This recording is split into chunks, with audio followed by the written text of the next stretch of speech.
Welcome, everybody. We are so grateful to have you all with us today for the Family School Partnership Growing Capacity, Community, and Communication. It's my great honor. It's like one of my favorite things when I get to present and do this with Shasta. And so I just am so excited. We saved the best for last. Um, Shasta is rounding out and helping us with our uh, sort of our end celebration of the month, which for family engagement celebration. Um, just to kind of cover a couple of housekeeping things first. If you give us grace, if you hear background noise, you may hear there may be a dog or two bark, and it's probably going to be on my end. If you would just give us grace, and any technical issues, there's a bunch of us on here to help troubleshoot. If you see a questions box or chat, you can use either one of those. Some people see one, not the other, and we're monitoring that. And also, too, you'll see there should be a handout section too for today's PowerPoint. If you don't see that, don't worry, or if you don't have enough time to download it, no worries, because we are going to send that in a follow-up email along with all of the other handouts from the other family engagement celebration. It'll go out later today or in the morning to y'all, so no worries on that. I'm Rhonda Loxton with Kentucky Spin.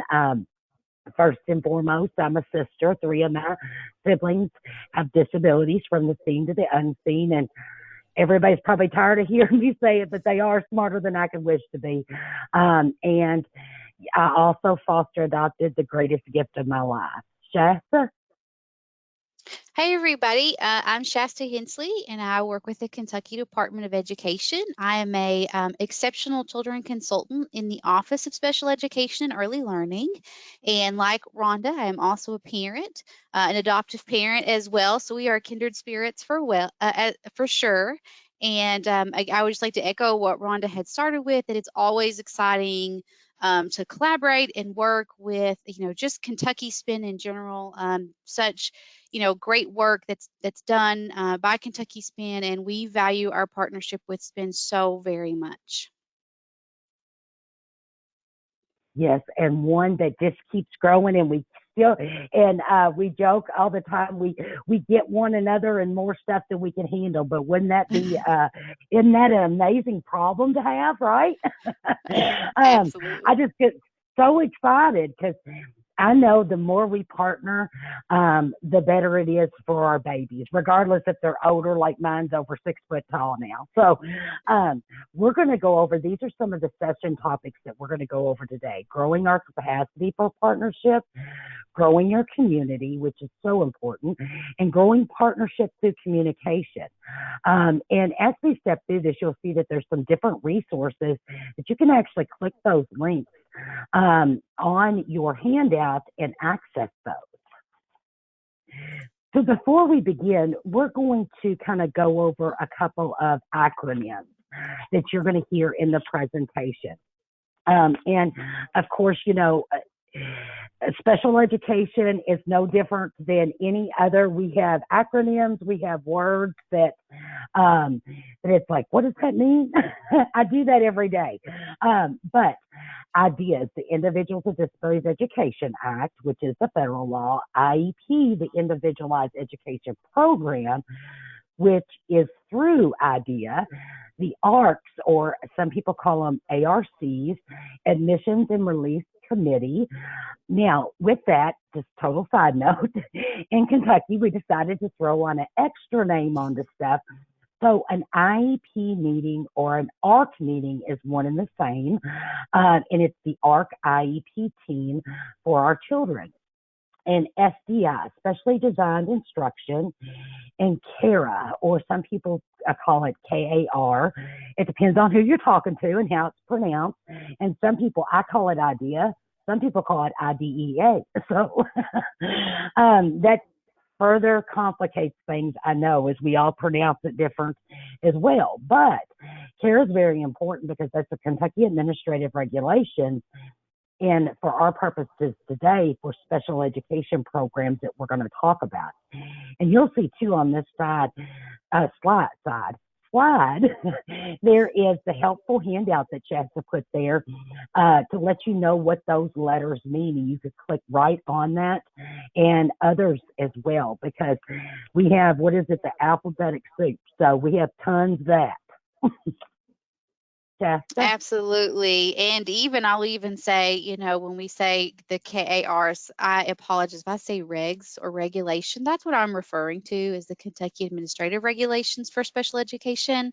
But like Rhonda said, we do have this resource that's on the KDE Parent and Family Resources webpage, which you can see if you hover over, it'll be linked. So when you get this, the handout, or when you get this attachment, you'll be able to click that. And under the section, what do all these letters mean? There are, I think, 3 or 4 different resources that just talk about those acronyms that can help. Again, we're talking about capacity, that can grow your capacity to participate in those, ARC or ARC meetings, and meaningfully participate in those IEP teams or those ARC teams. So go check those out. And even one of them, I think, is available in a couple of different languages. So if you are working to support someone who has whose primary language or first language is not English, and they prefer a different language, you may be able to find some resources there for that. And so with that, I'll kind of get us started. I feel like I just led us into this this first topic here, which is growing capacity for partnership.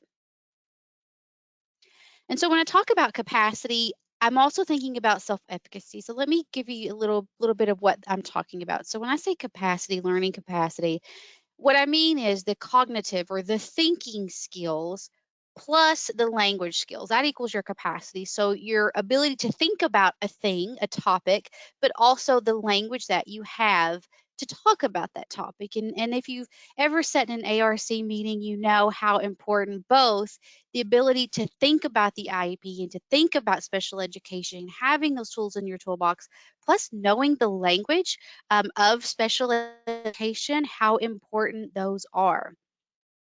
In addition, when we think about growing our capacity to participate, to meaningfully engage in our children's education, we think about self efficacy. And so, when I say self efficacy, what I mean is a person's belief about their capabilities to complete a task or to fulfill their role or exercise influence over events that affect their lives. And so, if your role is a parent in the ARC team, if your role is a teacher on the ARC team, if your role is an advocate on the ARC team, all of those sorts of things, your self efficacy is your belief about how capable you are to do that task. And one thing that's really important about self efficacy is that it can grow. And so when you are given the tools and you're given the resources that you need, then you can grow your self efficacy. And so you could think, well, I don't maybe have a lot of this understanding or a lot of this knowledge right now, but I can use these resources. I can do some research. I can watch some videos. I can talk to some experts, and I can grow my capacity. And what you'll see here are 2 different resources that kind of just talk about that talk about constructing a parent engagement program to build parent capacity. And so whether you're a parent or you're an advocate or you're a teacher, this is a really great resource that could just provide you with some background information on that learning capacity of families. And also this self-report measures of parental self-efficacy, and it just talks about it looks at several different research articles talking about the importance of self-efficacy and how to grow self-efficacy within special education. So why is this important, right? Why are you talking to me, Shasta, about the value of self-efficacy? Well, this is really important for our students, because whether you're a family member, whether you're a teacher or you're a student yourself, when you have self-efficacy, right? So when you believe that you have the tools in your toolbox to fulfill the role that you need to fulfill, you can meaningfully engage in that ARC process. You can ask good questions. You can be really in good, rich conversations. You can think about things through that IDEA or that Kentucky, the regulation, the administrative regulation lens, through the lens of the IEP in the school system. You can also have meaningful engagement at the school level. And so you can think about what's working and what's not. And you can think about how to maybe pull up some resources and pull out some great ideas of ways to make things better or improve things. And also, and very importantly, self-efficacy strengthens family-school partnerships. So whether you're a teacher or whether you're a family member or whether you're a student or you're an advocate, when you know that you have the tools, you feel more strengthened, more able to participate and meaningfully engage in that process with confidence so that you know that you can have a good, solid impact in a very meaningful way. And so, how do we do that, right? I just said that research says that when you have the tools, you can grow your capacity. And so, there are lots of different tools out there that can help you grow your capacity. And this is really important. If you're about to go into something, an ARC meeting, IEP meeting, or a SBDM meeting, it's really important to have these tools in your toolbox. And so, what we've provided here are just that, right? So these are just websites, and there are so many great resources on here. We didn't want to overwhelm anybody and put like 14,000 different resources. But these are all some first clicks, right? So this first one is from all of these actually are from KDE, the special education page. And so the first one is parent and family rights. And so the rights and the resources page, what we did was we consulted with Kentucky Spin. We took our assistance calls with families. We reached out to schools and we said, what are the questions that families most often have, right? So what questions do they most want answers to? And so we put those into like a Q&A kind of style. And then we not only had answered the question, but we provided resources to further grow your capacity to learn about that thing. Um, and so maybe you're brand new to special education and you're about to go into your child's first ARC. Maybe you've been to like 12 ARCs already. And you're like, but this is going to be the year, right? Where I'm going to have this super meaningful engagement. And so you can go here and you can maybe look and see what your question is or what realm your question is in. And then you can find these really great resources to grow your capacity. Same thing with the family resources, right? Again, it's just going to give you the answer to those most frequently asked questions and then give you more tools for your toolbox. The parent and family toolbox talks about all kinds of different things. And so on that, you're going to see things about family engagement. Really, maybe you really want to grow family engagement in your child's school. And you're like, well, how do I do that? What are some steps I might take? And so we've provided some resources. Maybe you're really curious about a specific, like how to grow your community. Like who can I partner with, right? Who are some people who are in the same kind of boat that I'm in that I can partner with and I can have community with. And so you can go to the toolbox and find some advocacy and support organizations. There are also special education instructional resources and guidance resources. And so while they're primarily targeted more towards districts and teachers, they're available to anyone. So if you're curious about, well, what is the guidance around IEP development or what is there out there for specially designed instruction? Both of these resources can take you again to just links of other information so you can add more tools to your toolbox. Off to you, Rhonda.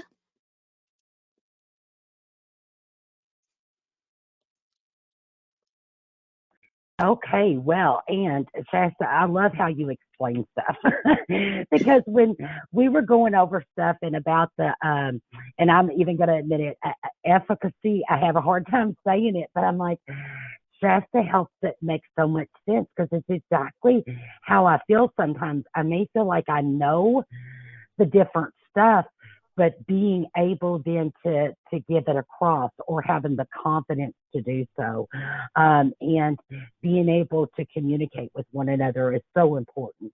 So we're going to do the share your knowledge now, and with this,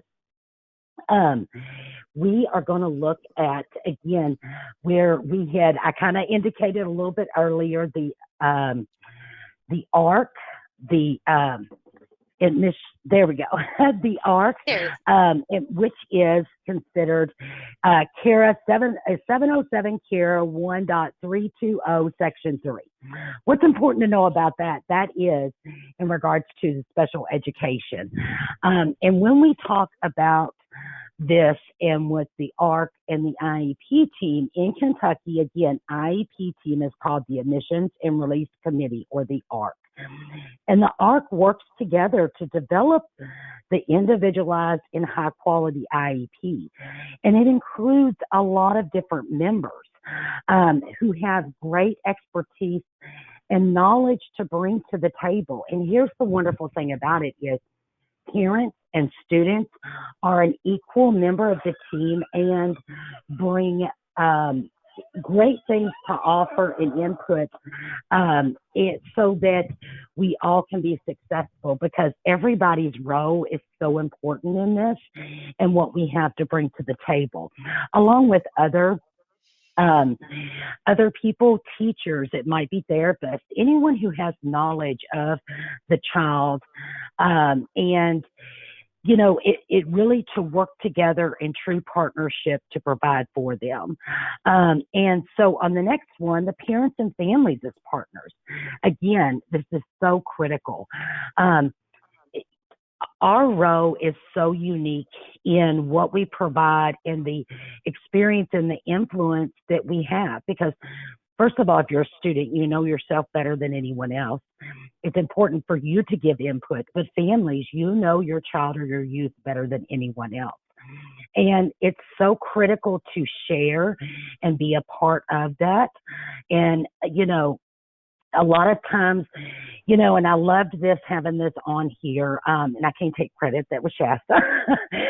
The social capital, a lot of times we do not realize our value and what we bring because sometimes it can be intimidating, it can be overwhelming because we think everyone else when we go to different things are the experts, right? We may not have went to school for this, but they're not an expert in your actual child, and every child is different. And so we all have a huge social capital, regardless of your role, sitting at the table. Absolutely, Information Rhonda. can, And I'll just kind of like add to that. I'm sorry to interrupt you there. I just wanted to kind of add to that. Like this yeah, social capital, we see, so many times when we see families and schools work together, that what we see is, they can align some goals. They can have when great conversations are had and we align these goals, then really, good, measurable, solid action steps can be taken, right? Because we know that at the end of the day, both families and schools want what's best for their students and for their child. And so by working together, we can grow our social capital. Say, okay, here are the problems that we're facing as a community. Here are the problems that we're facing as a team. So let's put our heads together. Let's see what resources we can pull together and then address this problem. And I think that is so valuable. And just kind of like following up with that information channels, right? So where unique experiences can support other families. And so, and I know Rhonda, definitely has some great things to say about this, but that whole like you're not in it alone. We know, and myself especially, I'm also a parent of a child with a disability, and how isolating sometimes having a child with a disability can be. And so when we have these information channels and say, oh yeah, me too, like my child has struggled with that too, and what worked for my child was this, or we went and met with this, therapist, or we tried this resource, or we talked to Kentucky Spin. And so we become these really great information channels who can support the unique needs of not only our children, but even ourselves as caregivers. And then, of course, as advocates, parent leaders can advocate for their school, their teachers, and their students. I can think of so many different times where when families and schools have worked together and in this partnership, you know, um, particularly parent leaders, they can make these amazing advocates for their school, and they say, hey, this thing is happening in our community. These things are happening at our school level. We recognize that it's not the fault of the teachers. It's not the fault of the school. It's but this is a systemic issue. And what are we going to do to address the systemic issue at higher levels? Or who do we need to talk to in our community to get these things changed? One example that I found or heard in some research was, where children, the streets that the school had lots of kids who walked to school, and that the streets that they were walking on just weren't safe. There were a lot of like traffic issues and different things. And so the families worked with the schools to say, okay, who do we need to talk to? where is the problem and how do we fix this? And then they worked with the school to say, you know what, it's not just going to be your voices that are saying this anymore. It's going to be our voices collectively, and we're going to pull together and we're going to speak to the people who are going to make the changes. And they got the changes made to where things were rerouted during the school day, and additional stop signs and stoplights are put in, and there was like security officers on the streets and things like that to make sure that kids could safely get home. And so that was just a really good example. Ron, what else would you add about the information channels or the advocates? I think just the using those, especially because I think a lot of times we think when maybe we might not agree on different things, that those are actually going to be times that those things are critical, those information channels, and making sure that you keep those open. And a lot of times you hear when people say advocates, they automatically think that that's a negative thing, when in fact, it is a wonderful thing, right? And how we all come together. Our teachers are advocates for our children. Our schools are, parents are. And the more that we come together and partner on this, the more it's only going to help our children, right? So, and I love the example that you used. It's how we come together to solve something, right? So, we all can figure things out, and bringing options to the table and seeing that we all play a role in it and are part of the solution, I think is just critical. Shasta? Absolutely. And I think this leads really well into this, this next piece of this about the impacts of policy and regulation. And so one way, a very oversimplified way to kind of think about this is thinking about how policy and regulation impact our students at the end of the day. And so, we start with the federal regulation. Federal regulation is going to cover every state and every district. And so those federal regulations include things like the IDEA, the Individual Disability Act, ESSA, or the Every Student Succeeds Act, the things and the guidance put out by the Office of Civil Rights and the Department of Justice and the U.S. Department of Education. Those are federal regulations. And so when there's federal regulation, those regulations then fall upon the state to make sure that they're followed and abided by and implemented. And so when you think about state regulation and policy, and so you think about those Kentucky administrative regulations or regs, the Kentucky academic standards, and then there's there are so many different regulations, at the state level, but then also KDE guidance documents, all of those things are influenced by federal regulation. And so, we will follow what federal regulation says, and then we'll say, okay, how does this work and how does this fit for Kentucky? And how does this make sense for Kentucky? And then from there, you go to the local policy and procedure where it's at the district or the school level. There Kentucky school districts, there are lots of spaces where they get to make, decisions based on the needs of their communities. And so sometimes they'll implement a policy or a procedure that works for their community. Things like school-based decision making are very influential in these sorts of policies, particularly at the school level. Curriculum and instruction, and so state regulation or state policy says, okay, here's the standards, here's the minimum things that students at each grade level are required to learn. But then local districts get to determine the curriculum. Okay, well, how are we going to teach that standard, and what tools and what resources are we going to provide to students to learn that standard? In addition, things like local resources. So things like some districts, have, parent liaisons at the district level, and some do not, different things. Those things are decided at that local policy and procedure level, but you can kind of see how one will impact the other. And so again, thinking about what we talked about previously around social capital and information channels and advocates, you can see how when families and schools are in partnership together, when we're talking about what goals we want to achieve collectively and individually for our students, you can see how things, maybe there's a decision that happens at the local policy and procedure level, and we say, actually, that's a great idea, but here's this issue here.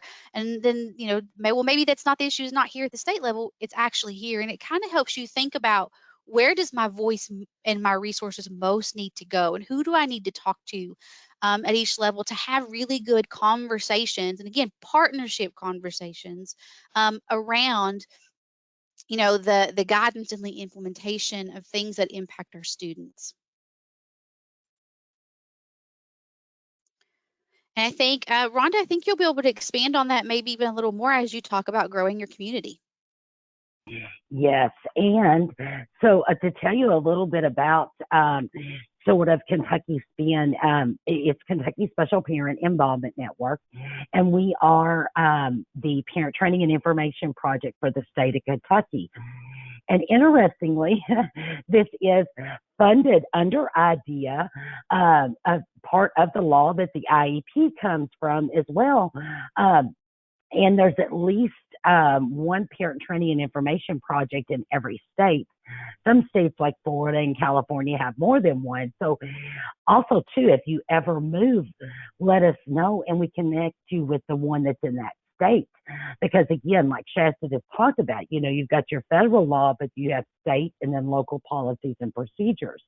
So it may vary a little bit from state to state, but we are here as a resource to you. We are all staff are persons with disabilities and or immediate family members helping one another.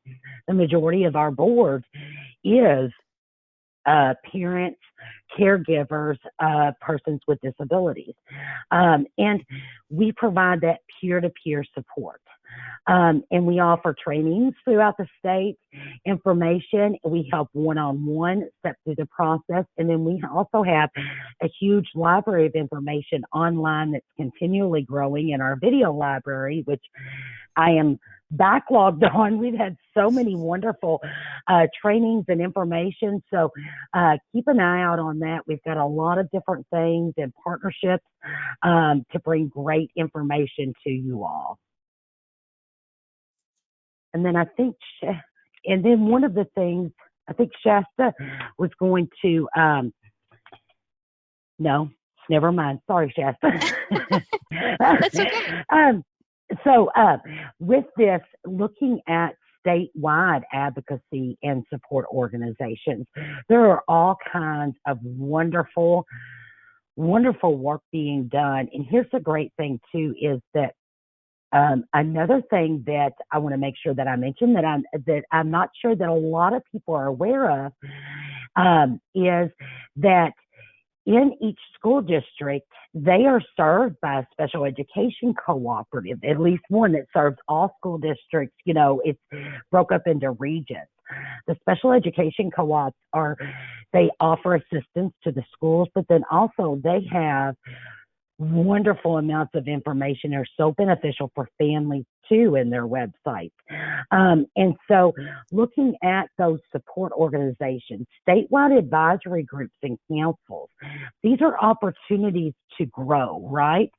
And truly in looking at how, and the whole purpose of how Kentucky SPIN was founded, back in 1988, is that we are all families helping families, right? When you learn something, you want to share it with someone else, so that it may help them, right?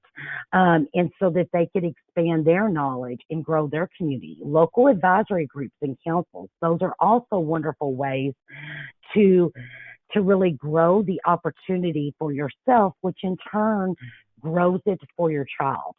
I always say, you don't know what you don't know till you know it, right?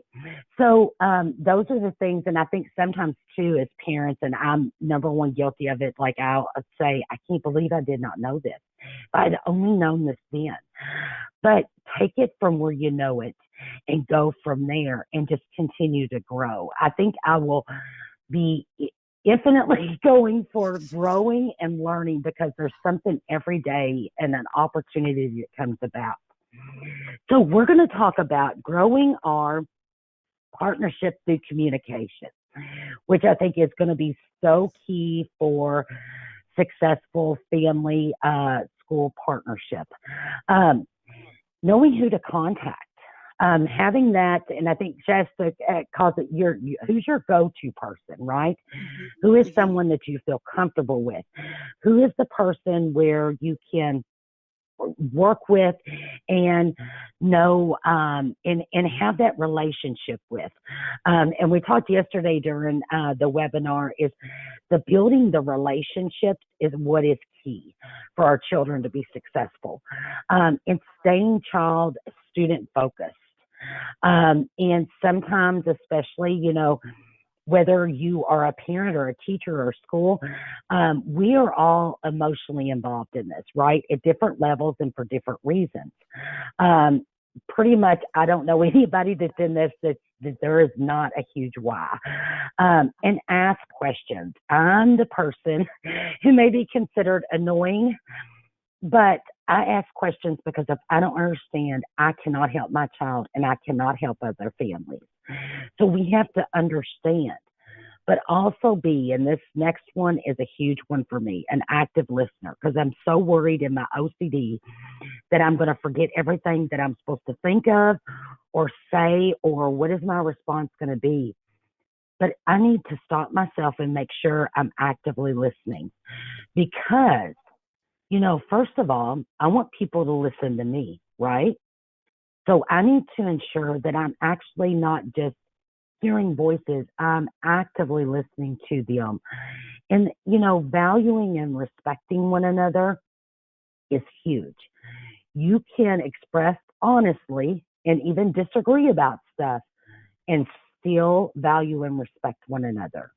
Regardless of your role, this is critical because we need to make sure that we ensure that. Now, I can tell you, first of all, I've made a million mistakes and I'll make a million more. And I've approached things all in the wrong way. But I learned real quick, and I still sometimes have to catch myself because, mama comes out. But I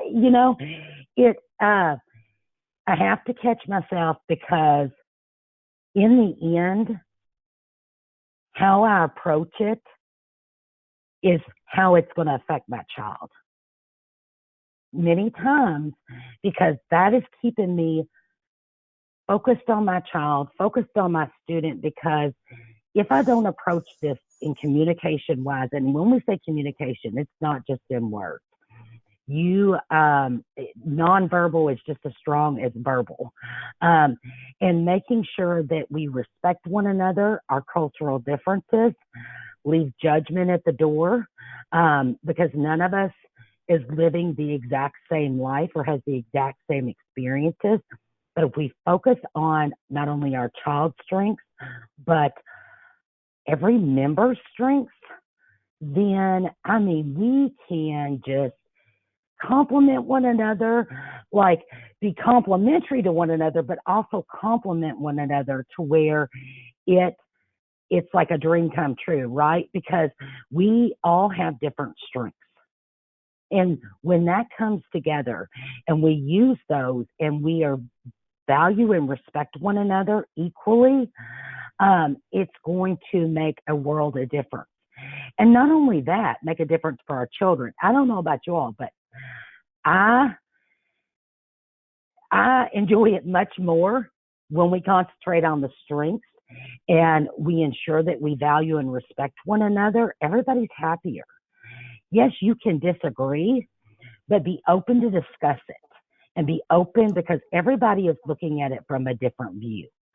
Just because you don't agree with someone doesn't mean that it's not important or that, I think that's where, and not only with this, with working family school in the world in general, is if we can discuss things because disagreements good.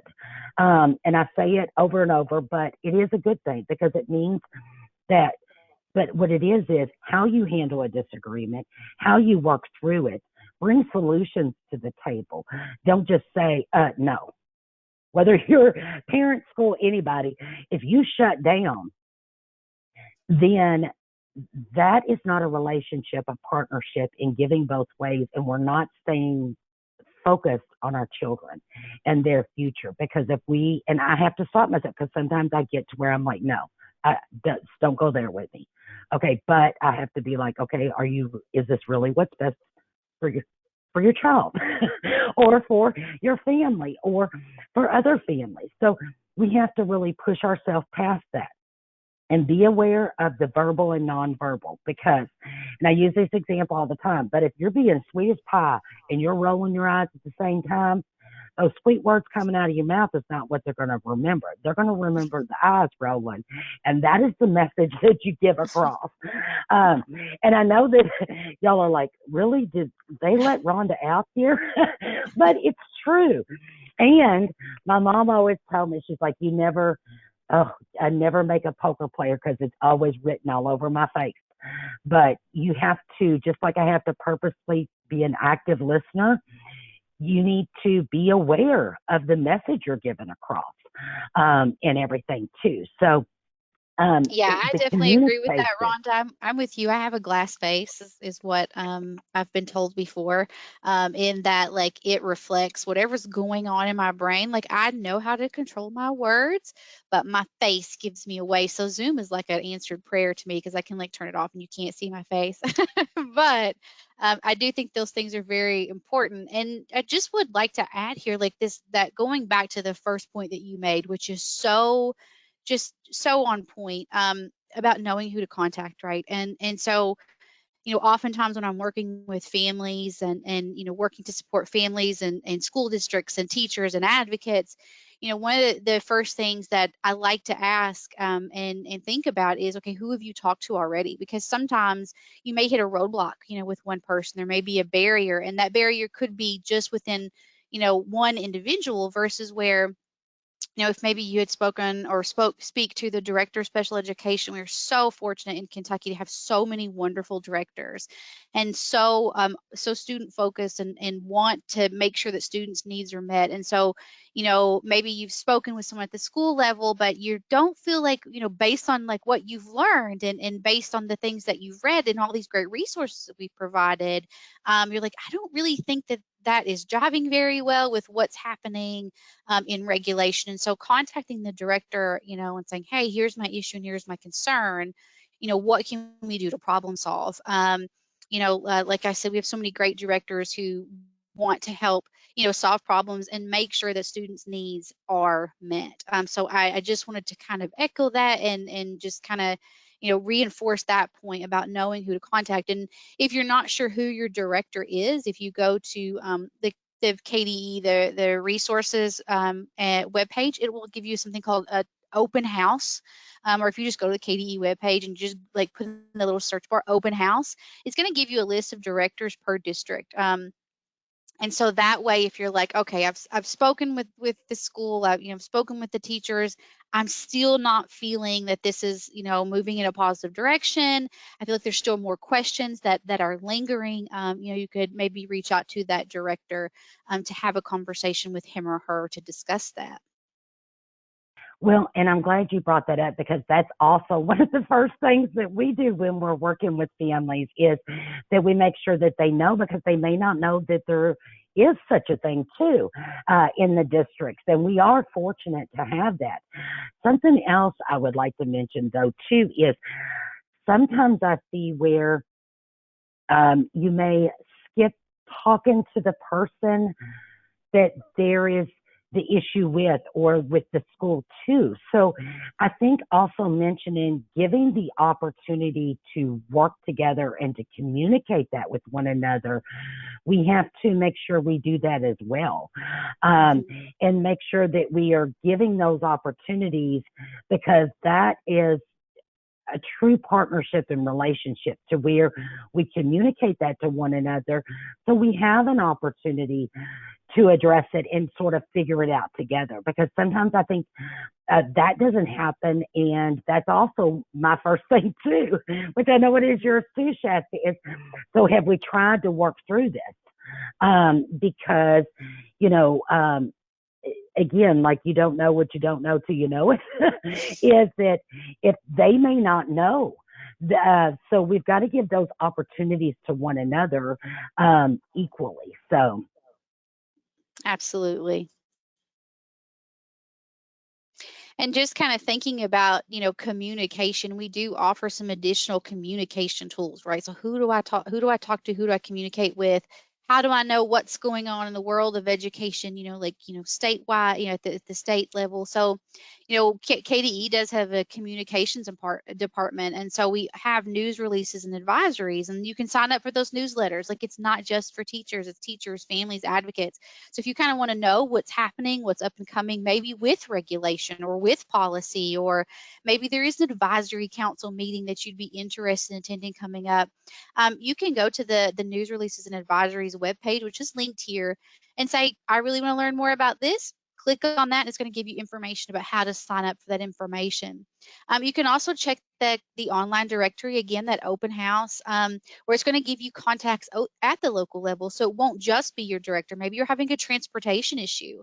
Maybe there's an issue with, an attendance issue. And so kind of, again, knowing who to contact, go to that online directory and say, well, I think that this might fall in this category, right? And, hopefully if you don't get to the right person, they're going to say, oh, here's who you need to talk to. Let me give you their number. In addition, we do have the parent and family toolbox. I had mentioned it earlier, but again, some of those things that are on there are advocacy and support organizations. We work with and partner with lots of great organizations like Kentucky SPIN, but also, we have, great support at Kentucky Protection and Advocacy. And, we all try to work together. The Kentucky Autism Training Center, like we all, try to work together to solve problems. And also supporting districts as they grow their family engagement. So how do you actively and meaningfully engage families? We really are working hard on transition and employment. And so if you're, at this, if you are a student, or if you work with students who are of that transition age, right, thinking about what's going to happen after high school, there are lots of great resources around transition and employment. Like, sometimes, I hear from families, gosh, my kid's going to graduate in 4 years, and I'm starting to think about what's going to, what are we going to do? What's out there? What are the next steps? How can I continue to push and have high expectations, for my child, but also help them advocate for themselves? And so again, just lots of good resources out there about how to have those conversations at an ARC meeting, and just more. Like, I could have, again, just listed lots of things, but just go check it out, because there really are some great information on there. And then I guess we're kind of concluding here, and I know we're going to have some space for questions, but this is my contact information. And so please, if you ever have a question, please don't hesitate to reach out and ask. It's really good for us to know what questions, families, teachers, advocates, professionals, whatever your role is, we want to help you grow your capacity. So if there's something that you don't see on the website, or maybe you're not really sure who to talk to about a certain policy, if I don't know, I will be the first to say, I'm not sure who that is, but I will help you figure it out. And we'll work together to, find some answers. And then, of course, there's Rhonda's information, and she clearly is the mayor because she has like 3 different emails here. I just have one. So you guys are welcome to reach out to us. And Rhonda, is there anything you would want to add about your contact information? No, it's but I'm totally not a mayor. I'm, I'm the fixer of all different things, right? But yeah, any way that we can help in stepping through it and work together and to build things, we help not only families, schools, teachers, social workers. We are here for everyone, and how we work together, provide information and support, especially if there's something like Shasta has said, that you see that if there's especially a topic you want to learn more about, and it may not be one we've had a webinar for, we will that's the great thing about the partnership, and like the agencies that Shasta mentioned, and many others that's throughout Kentucky, is that we have been very fortunate to be able to partner with so many wonderful people with so much expertise to bring information to everybody, that it's just been amazing. So just let us know any way that we could help. I know that that we love any opportunity to partner more with everybody. And, we want to kind of look at, I think may have some questions here as well, and we will kind of go into that. But, we definitely want to thank you all so much. And if there's anything that you want to email us, just let us know. Let's see. One of the questions, is it common for the director of special education to have their assistant attend meetings in their place? When and how do you make it clear you would prefer them to attend? So I'll let Shasta answer it in a second, but from my experience, sometimes though they will, especially in larger districts. It may be someone from their office that they appoint to represent. If you would prefer it be them, if they're able to, I would make it clear, but it doesn't mean it would not have the same impact of having someone at the district level through the special education department attend, right? Because they are there, and especially bigger districts. Some districts, actually, the director of special ed attends their ARC meetings in some of the smaller ones, without it being requested. So it really depends on the district. And again, also, what all they have going on, right? So I would not say that it would be a bad thing if someone else does, because you would still be having the representation from the district level with the special education director and that office there. Shasta? Yeah, and I think that's on point, Rhonda. I think, if we do have some districts that are just larger than others, there may be, where the director has been requested to be in 5 places at once, depending on, what's going on at the district level. And so it would, maybe the director would say, I can't attend this ARC because I have to be at this other place, but I'm going to send my qualified representative, maybe it's an assistant, director, to attend that meeting, and then they're going to, report back to me, kind of tell me what was going on. However, if you feel strongly that you would want, the director, again, you just make that request, to the director and the ARC chair. If it's a different ARC chair than the director, you just make that request in writing. Just say, I really feel strongly that I would like it to be this person, and then there can be a conversation around that. If you get, a no, like I can't, then maybe have a phone call, and say, I really would prefer that it be you there. I know you have, high knowledge in this area, and they may say, well, okay, I can see that's really important to you. I can make that happen, or I can't make it happen on this day, but maybe I can make it happen, on a different day. There's a lot of, flexibility there that's going to be, needed on both sides, to make sure that the team feels complete and full for both the district and the family. Hope that answered the question. Yes. And we also have a comment here, and then there's, I think, another question. I can't agree more. Sometimes we have a great message, but we lose it, and we lose people's interest in our delivery. If our delivery is off, our message gets lost. Yes, that is so true. And across the board, like that is that I can copy that not only in my work life, but every aspect. Thank you so much for sharing that. And it's so true.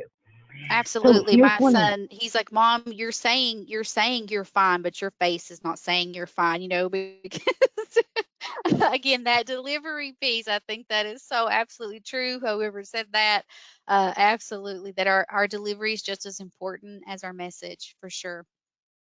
Yes. One of the questions here, if you ask for mediation during a manifestation determination meeting, is it okay that the ARC meeting continue, or should the meeting halt at that moment? I would suggest Go ahead, Rhonda. Go ahead. Well, I was just look, here we are. Like here's what's great is that even when we're just like on the phone with each other, this is what we do. We're like, what about this? And what about this? And what about that? Like we yeah. Yes. But go ahead, Rhonda. Go ahead, my dear.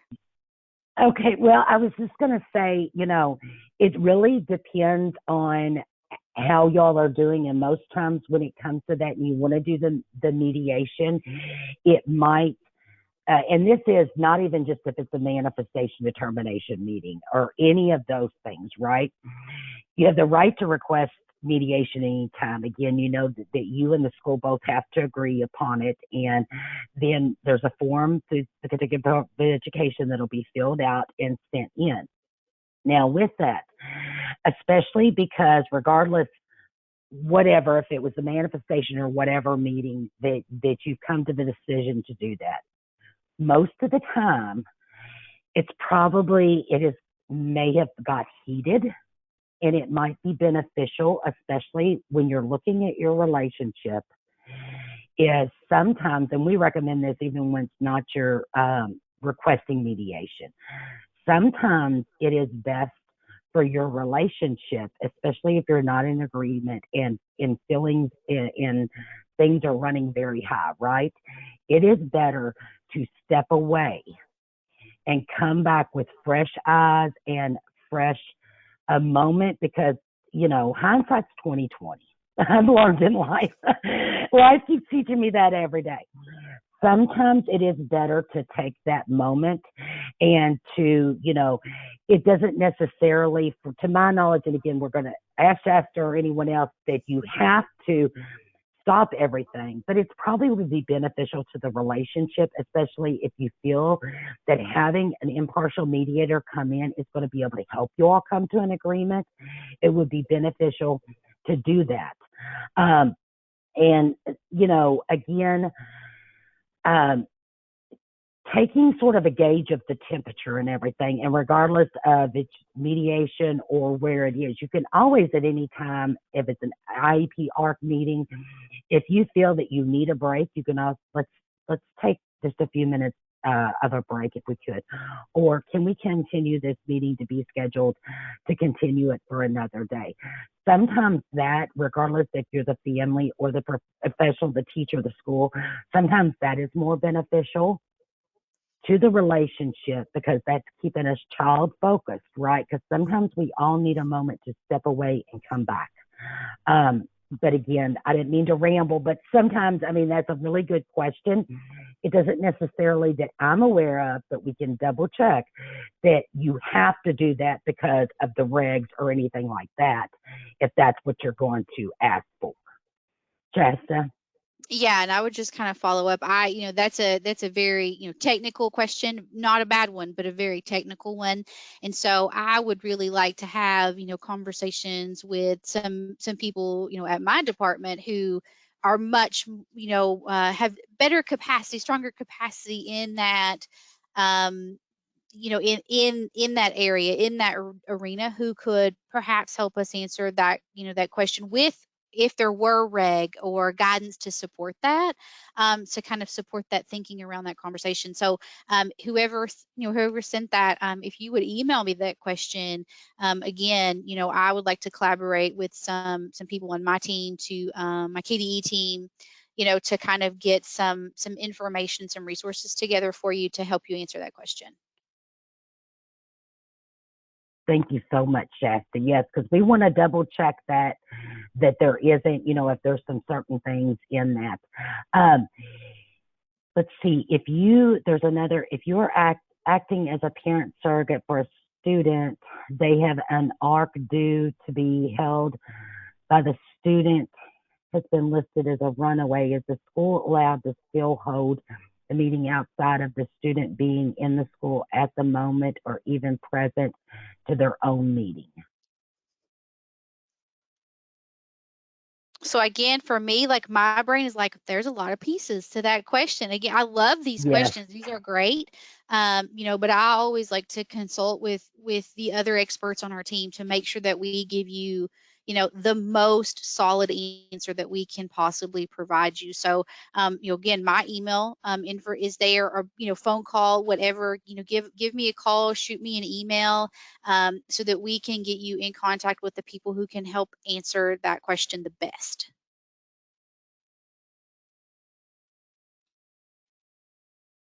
Absolutely. And here's the thing about it. And one of the great things that I love about not only what KDE and Shasta and many others at KDE, but what we do at SPIN too. Every situation is so different and it Mm-hmm. has a million pieces. And I also saw the other question that had more to do with the manifestation.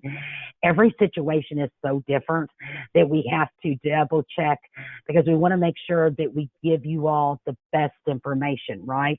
And looking at, just like Shasta showed, the different, you got your federal regs, state, local policies and procedures.